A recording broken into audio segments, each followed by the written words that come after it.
Let's get real. Most people are too afraid to tell you to your face that they don't like you.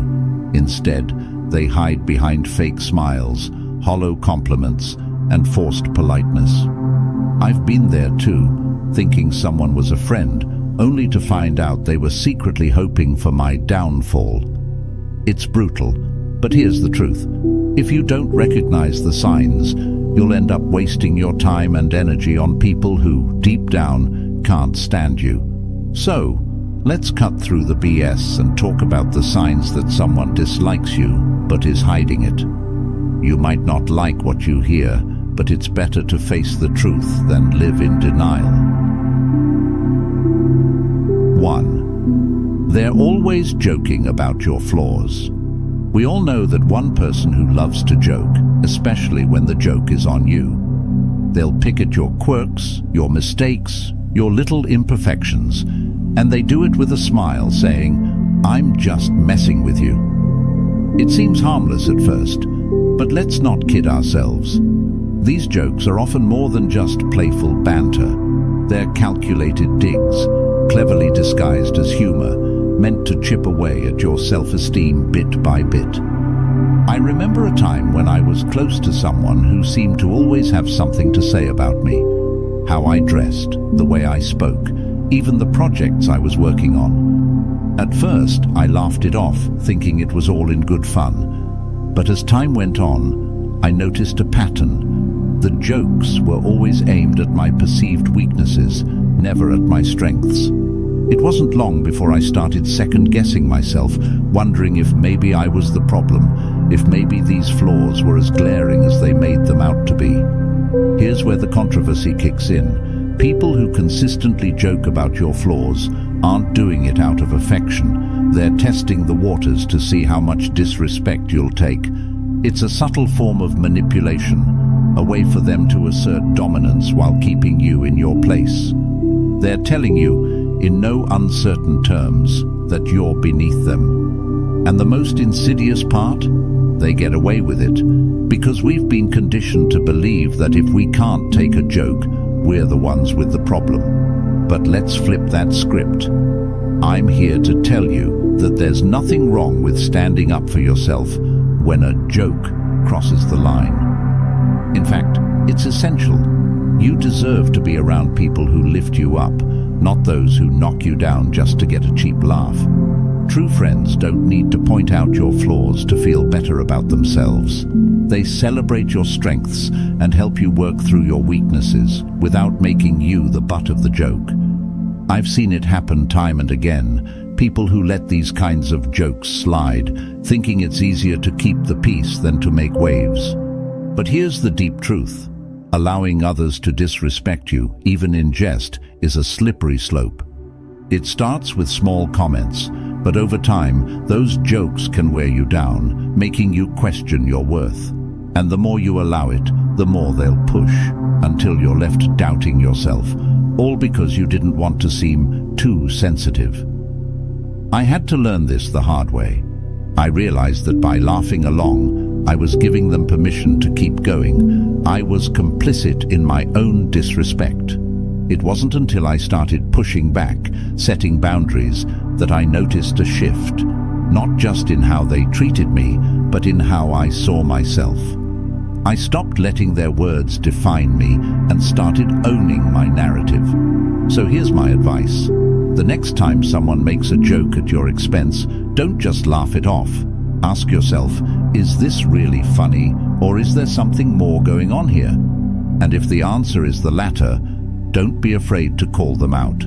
It might be uncomfortable, it might even end the friendship, but your self-respect is worth far more than someone's misguided sense of humor. In the end, life's too short to surround yourself with people who can't see your value. If their idea of friendship is constantly pointing out your flaws, then it's time to find new friends. The ones who truly care about you will never need to put you down to feel good about themselves. So stand tall, speak up, and don't let anyone reduce you to a punchline. 2. They give compliments that sting like insults. We've all been there. Someone gives you a compliment, But instead of feeling good, you're left with a bitter aftertaste, like you've just been slapped with a velvet glove. It's the kind of compliment that makes you pause and think, wait, was that a compliment or an insult? And here's the harsh reality. Often, it's a bit of both. These backhanded compliments are a subtle, almost sneaky way for people to undermine you while pretending to be kind. I remember a time when I was working on a big project that I was incredibly proud of. After putting in countless hours of hard work, I finally shared it with a group of colleagues. One of them, someone I thought was a supporter, said with a smile, "Wow, this is actually pretty good for someone like you." I stood there, stunned. On the surface, it seemed like a compliment, but those last few words, "for someone like you," hit me like a ton of bricks. What did that even mean? Was I not supposed to be capable of doing good work? And that's the controversy here. These so-called compliments are laced with a hidden agenda. They're not meant to uplift you, they're designed to keep you in your place. It's a power play, a way for the person giving the compliment to assert their superiority while making you doubt your own abilities. They're saying, "I see you trying, but you'll never be as good as me." It's toxic, but it's wrapped up in such a pretty package that you almost miss the poison inside. Let's be real. People who give backhanded compliments are often insecure themselves. They see your potential, your strengths, and it scares them. So, they use these sly little digs to keep you second-guessing yourself, to make sure you don't rise too high. It's like they're patting you on the back while holding you down with the other hand. And here's where it gets even more controversial. We've all done it at some point. Maybe not intentionally, but we've all let our insecurities slip out in the form of a compliment that's meant to remind someone else of their place. But here's the deep message. You don't have to accept this disguised hostility. You have the power to reject it, to see it for what it really is, a reflection of their own insecurities, not a measure of your worth. When someone says, "You're smarter than you look," or "This is good, considering you're new at this," you don't have to swallow it whole. Call it out for what it is, even if it makes things awkward. Because if you don't, you're allowing them to dictate how you see yourself, and that's a power you should never hand over to anyone. I've learned to recognize these compliments for what they are, a mirror reflecting someone else's insecurities. And when you see it that way, it loses its sting. Instead of internalizing it, you can almost laugh it off. Because at the end of the day, their words say more about them than they ever will about you. So here's what I do now. When I receive a backhanded compliment, I don't let it slide. I'll respond with something like, "Thanks, but what do you mean by that?" It forces them to confront the insult hidden in their words, and more often than not, it puts them on the spot. They're suddenly aware that you're not playing their game, and it's amazing how quickly their tune changes. The takeaway: don't let anyone's veiled negativity define you.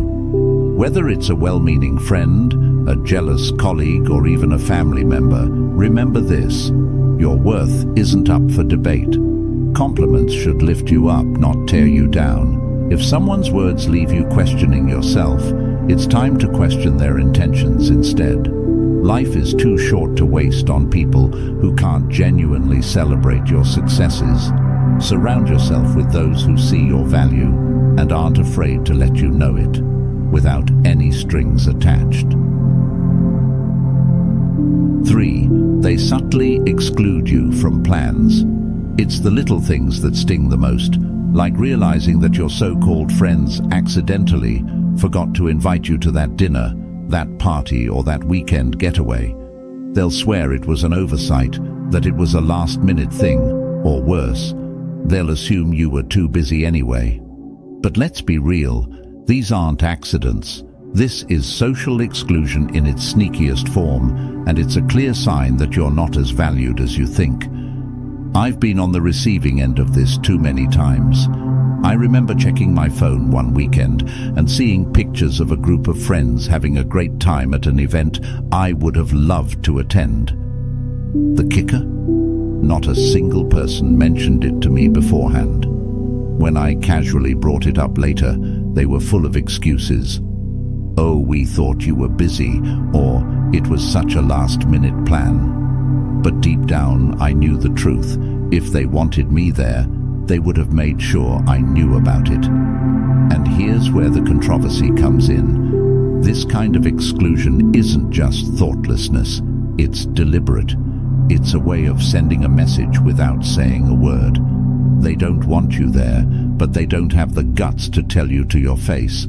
Instead, they hope you'll just fade out of the group quietly, without causing a scene. It's passive-aggressive, and it's cowardly, but it's also incredibly common. People don't talk about this much because it's easier to pretend it's not happening. It's easier to swallow the excuses, to convince yourself that it really was just a mistake, rather than face the painful truth that you're being pushed out. But here's the thing. If you keep accepting those excuses, you're giving them permission to keep excluding you. You're letting them decide your place in their lives, rather than taking control of your own narrative. I had to learn this the hard way. For a while I kept quiet, letting those accidental exclusions slide, hoping that maybe next time I'd be included.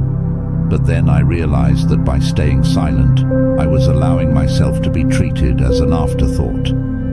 So, I did something controversial. I started calling them out on it. I'd say, "Hey, I saw you guys went out last weekend. Why didn't anyone invite me?" It wasn't easy, and it definitely made things awkward, but it also forced them to confront their behavior. And guess what? The dynamics changed. Some people got defensive, others tried to make up for it, but the bottom line was clear. I wasn't going to let them exclude me without a fight. Here's the deep message. If people want you in their lives, they'll make the effort to include you, no matter how last minute the plan is. And if they don't, then it's time to rethink the value of those relationships. You deserve to be around people who don't make you feel like you're constantly chasing after their approval or their attention. True friends don't forget to invite you. They make sure you're there because they genuinely enjoy your company. So, if you find yourself being subtly excluded from plans, don't just brush it off, confront it, ask the hard questions, and be prepared for the answers, even if they're not what you want to hear. Because at the end of the day, it's better to know where you truly stand than to be left wondering why you were left out again. And remember, you're not a backup option, you're a priority. Surround yourself with people who treat you like one. 4. They're busy only when it comes to you. We've all heard it before. "I'm so busy these days, sorry I can't hang out." It's the perfect excuse. After all, who isn't busy? But what happens when you start noticing a pattern? They're always available for others, posting pictures of their outings, catching up with mutual friends. But when it comes to you, suddenly they're swamped. Here's the cold, hard truth. They're not too busy, they're just too busy for you. I've been in that frustrating situation more times than I care to admit. I remember reaching out to a friend I used to be close with, trying to set up a time to catch up. Every time I suggested something, they'd have an excuse. "I'm working late. I've got a lot on my plate. Maybe next week." Meanwhile, I'd see them hanging out with other people, having a great time, somehow always finding a way to make time for everyone except me. It took me longer than I'd like to admit to see the pattern. The message they were sending was loud and clear. I wasn't a priority in their life anymore. Here's where the controversy comes in. We've been conditioned to accept busy as a valid reason to be pushed aside. But let's be honest, people make time for what and who they care about. If they're constantly busy when it comes to you, it's not about their schedule, it's about their priorities. And that's a hard pill to swallow because it forces you to confront the reality that you might not be as important to them as they are to you. The harsh reality is that busy is often a polite way of saying, I don't want to spend time with you. It's easier for them to blame it on their schedule than to admit that they're choosing not to include you in their life. It's a passive-aggressive way of keeping you at arm's length without having to deal with the confrontation that would come with telling you the truth.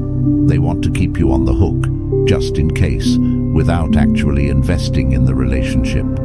I've been on both sides of this. There were times when I was the one making excuses because I didn't know how to tell someone that I'd outgrown the friendship. But being on the receiving end taught me a valuable lesson. It's better to be honest, even if it's uncomfortable, than to string someone along with excuses. When I finally called out my friend on always being busy, the conversation was awkward, but it was necessary. It gave me the clarity I needed to move on and invest my time and energy in relationships where I was valued.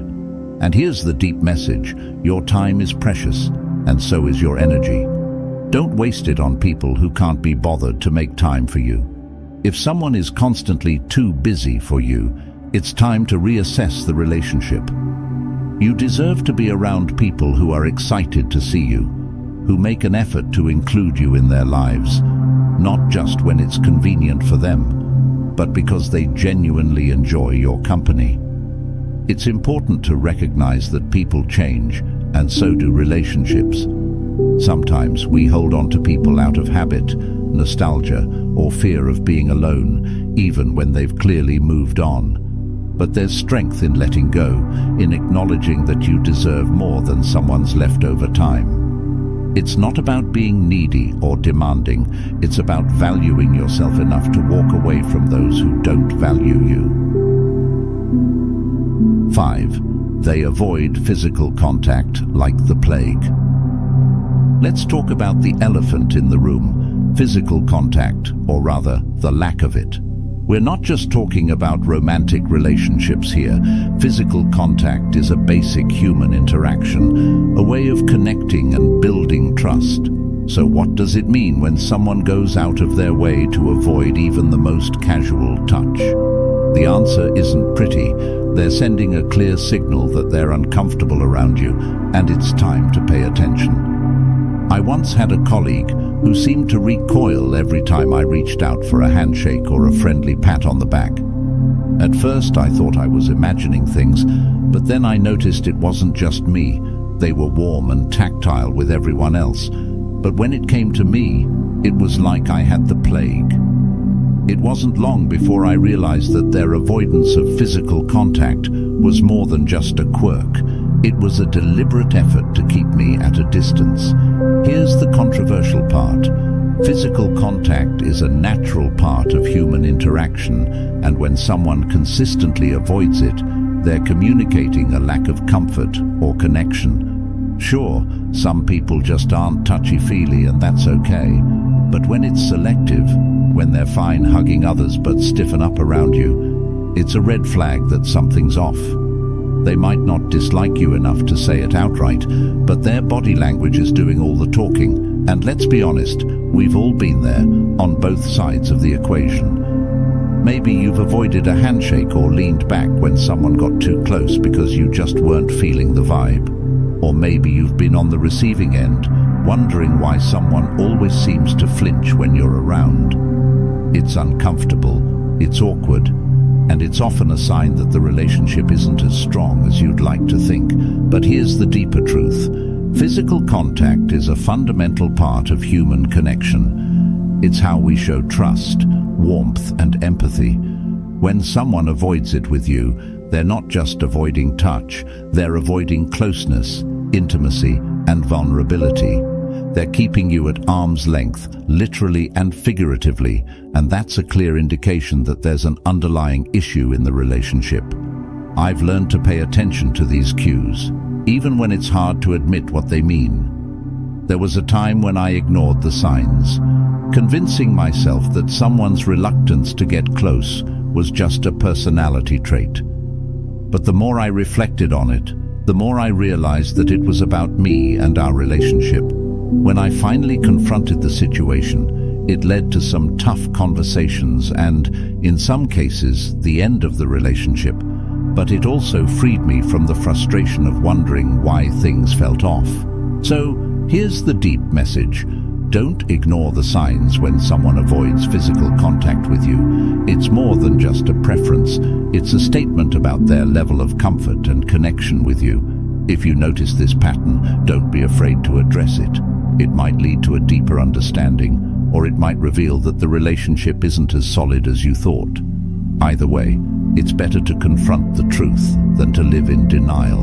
And remember, you deserve relationships where physical contact isn't something to be avoided, but something that happens naturally and comfortably. Whether it's a friendly hug, a handshake, or just sitting close without feeling awkward, these small gestures build trust and connection. If someone consistently avoids them, it's a sign that something's not right. Don't be afraid to ask the tough questions and, if necessary, make the tough decisions. Life's too short to be surrounded by people who keep you at a distance, literally and figuratively. 6. They disappear when you need support.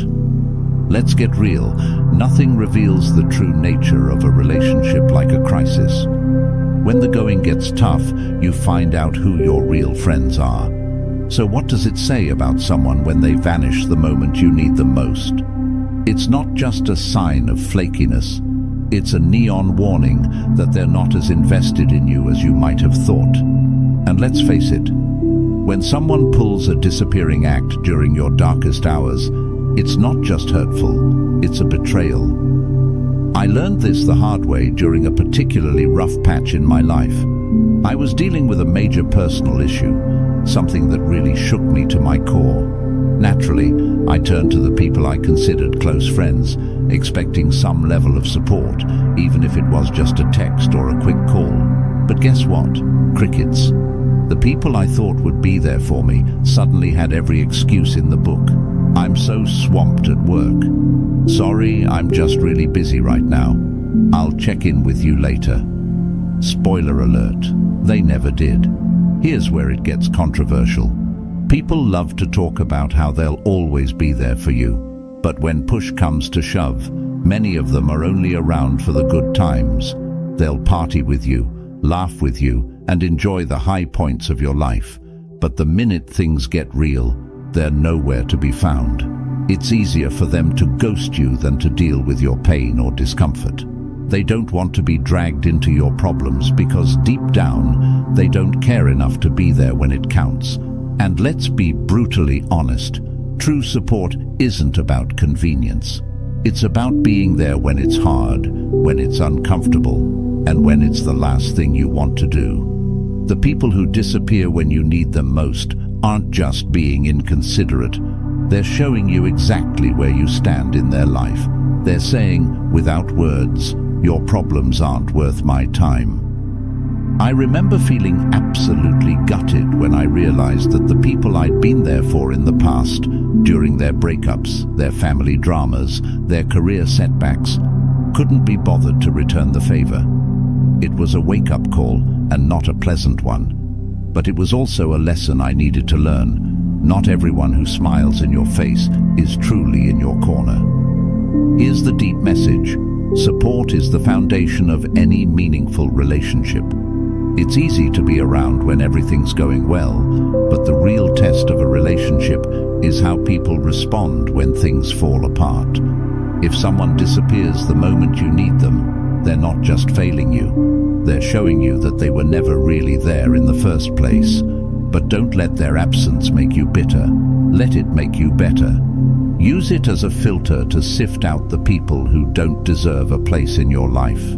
The ones who stick around, who check in, who show up even when it's inconvenient. Those are the people who truly matter. And those are the relationships you should nurture and cherish.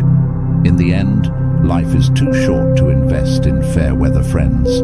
Surround yourself with people who will stand by you in the storm, not just bask in the sunshine. because when you find those rare individuals who stick around when the chips are down, you've found something worth holding on to. And as for those who disappear, let them go. They've already shown you their true colors. 7. They gossip about you behind your back. Gossip, it's the social poison that spreads faster than wildfire and can burn down relationships in an instant. The thing about gossip is that it's never as innocent as people make it out to be. When someone you consider a friend talks behind your back, they're not just sharing a harmless story, they're actively sabotaging your trust, your reputation, and your relationship. And let's be real, when they gossip about you, it's a clear sign that they don't respect you, no matter how friendly they act to your face.